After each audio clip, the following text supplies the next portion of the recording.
పేరు కొమ్మూరి ప్రసాద్ అండి. నేను లారీ యూనియన్ ఆఫీస్లో సెక్రటరీగా ఉన్నాను.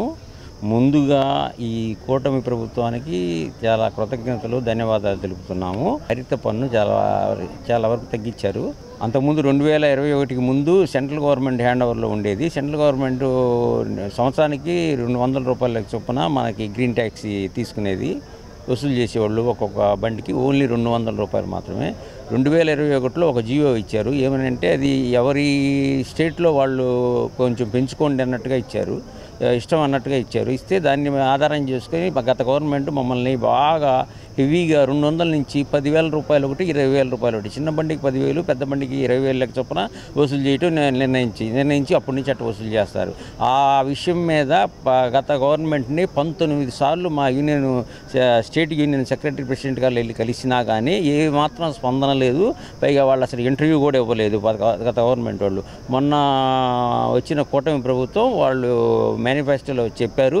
వాళ్ళు చెప్పినట్టే నిన్నగాక మొన్న వాళ్ళు ఒక నిర్ణయానికి వచ్చి మా వాళ్ళందరూ తెలియపరిచారు.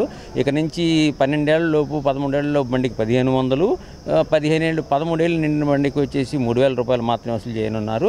అంటే ఒక్కొక్క చిన్న బండికి వచ్చేసి 7,000 రూపాయలు, 7,500 రూపాయలు మిగిలిద్ది. పెద్ద బండికి వచ్చేసి 17,000 రూపాయలు ఆదా అవుతుందన్నమాట. కాబట్టి చూడండి ఎంత వేరియేషన్ ఉందో. 200 రూపాయలు ఎక్కడ, 10,000 ఎక్కడ.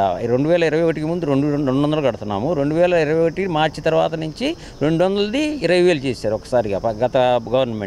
ఈ కూటమి గవర్నమెంట్ ముందు మేనిఫెస్టోలో మేము మళ్ళీ అడిగాము, కోర్టుకు వెళ్ళాము, అన్నీ చేస్తున్నాము. చేసినందువల్ల వాళ్ళు మొన్న పిలిపించి వాళ్ళే మొత్తం తగ్గిస్తూ నిర్ణయం తీసుకున్నారు. వాళ్ళకి మా హృదయపూర్వక ధన్యవాదాలు తెలియజేస్తున్నాము.